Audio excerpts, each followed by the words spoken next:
Hello friends, आप सभी का हार्दिक स्वागत है अपने यूट्यूब चैनल नियति क्लासेस में। आज हम मध्यकालीन भारत है इसकी क्लासेस शुरू कर रहे हैं। अगर वीडियो अच्छी लगे तो वीडियो को लाइक, शेयर और चैनल को सब्सक्राइब जरूर करना। सबसे पहले है मध्यकालीन भारत में भारत पर आक्रमण करने वाला। तो मध्यकालीन भारत में अरबी आक्रमणकारी कौन था जिसने भारत पर आक्रमण किया था।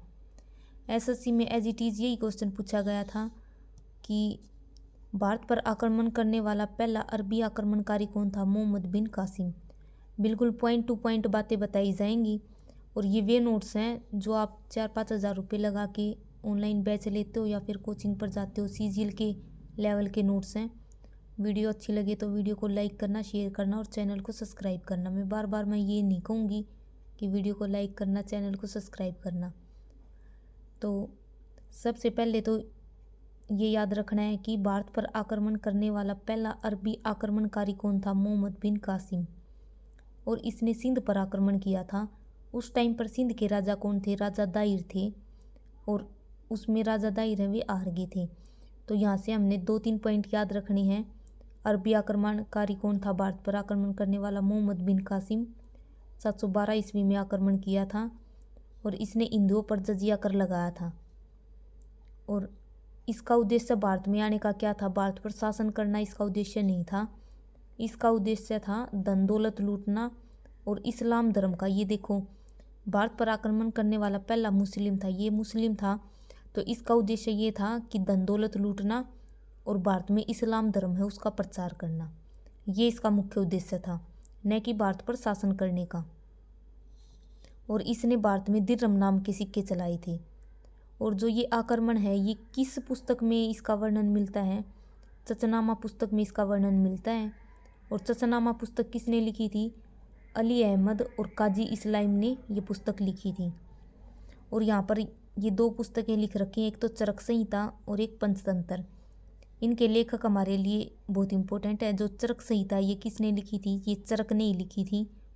और पंचतंत्र किसने लिखी थी, विष्णु शर्मा ने लिखी थी। आगे है तुर्की आक्रमण। सबसे पहले पढ़ा हमने अरबी आक्रमणकारी कौन था, मोहम्मद बिन कासिम। उसके बाद है तुर्की आक्रमण। और पेपर में यही पूछा जाता है कि तुर्की आक्रमणकारी भारत पर आक्रमण करने वाला पहला तुर्की आक्रमणकारी कौन था। महमूद गजनवी। अब हम महमूद गजनवी के बारे में मेन पॉइंट देखेंगे।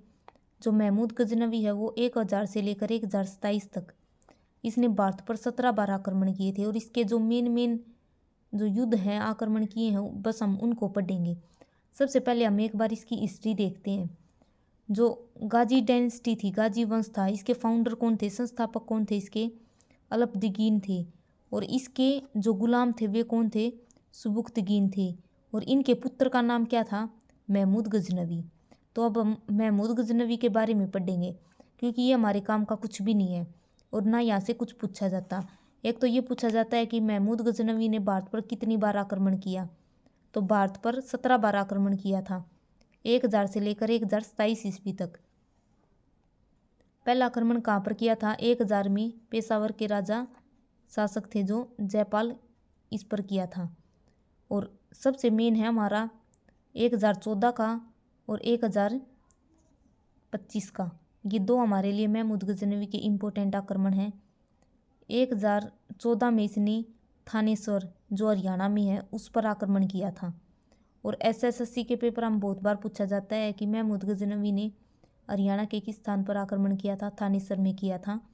और वहाँ पर चक्कर स्वामी की मूर्ति है उसको ले गया था, उसको तोड़ दिया था, बिल्कुल पैरों में गिर दी थी, जिसे हम लॉर्ड कृष्णा है ये भी कहते हैं, उसकी मूर्ति को खंडित करवाया था। या फिर हम बोलते हैं कि चक्कर स्वामी की मूर्ति। तो 1014 में थानेसर पर आक्रमण किया था और 1025 में सोमनाथ मंदिर है उस पर आक्रमण किया था। महमूद गजनवी ने 1025 में कहाँ पर आक्रमण किया था, गुजरात में जो सोमनाथ मंदिर है, 16वां आक्रमण था यहाँ पर किया था। ये 2 आक्रमण पूछे जाते हैं इसके मोस्टली। एक तो 1014 में थानेसर पर आक्रमण किया था, चक्कर स्वामी की मूर्ति तोड़ दी थी। और 1025 में 16वां आक्रमण था इसका सोमनाथ के मंदिर पर।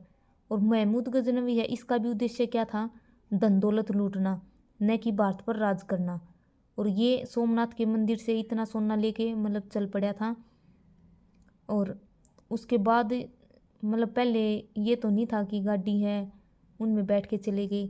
घोड़ा गाड़ी होया करते और बहुत लंबी लाइन लग रही थी। जब महमूद गजनवी बाहर से धन लूट कर जा रहा था तो पीछे से जाटों ने उस पर आक्रमण कर दिया। जाटों ने पता चल गया कि ये मतलब सोना लूट के लेके जा रहा है, तो पीछे पीछे महमूद गजनवी तो सबसे आगे था घोड़े पर और पीछे पूरी लंबी लाइन लगी हुई थी।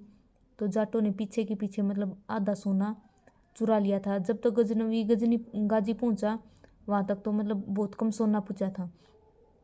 तो जो गजनवी है उसका आखिरी आक्रमण है 1027 में जाटों के खिलाफ हुआ था और 1030 में इसकी मृत्यु हो गई थी। सोमनाथ मंदिर को पहली बार पत्थरों से भीम प्रथम ने बनवाया था। जो ये याद रखना है कि जब गजनवी ने आक्रमण किया था सोमनाथ मंदिर पर, उस टाइम पर गुजरात के शासक कौन थे? भीम प्रथम। और महमूद गजनवी के हैं 2-3 ये पूछे जाते हैं कि इसके दरबार में कौन था, इसके साथ कौन आया था। सबसे मेन है अलबरूनी। अलबरूनी की पुस्तकें भी बहुत बार पूछी जाती हैं। तो अलबरूनी की पुस्तक कौन सी थी? किताब उल हिंद या फिर तहकीके हिंद। ये बहुत इंपॉर्टेंट है।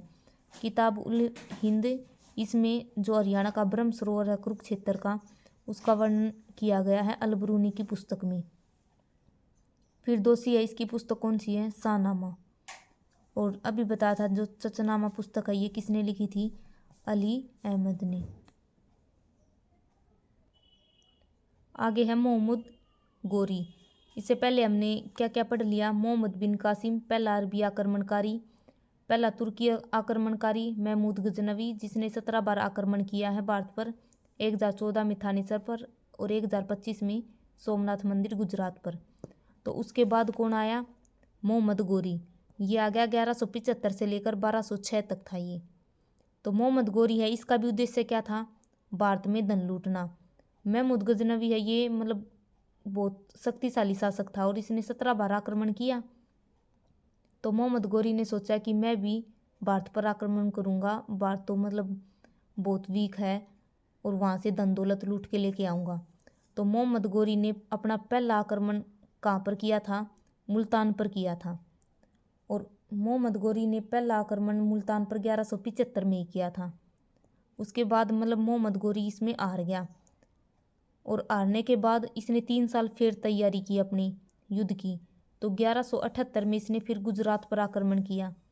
गुजरात के पाटन पर इसने आक्रमण किया था। दूसरा आक्रमण, पहला था 1175 में मुल्तान पर और दूसरा 1178 में पाटन गुजरात पर किया था।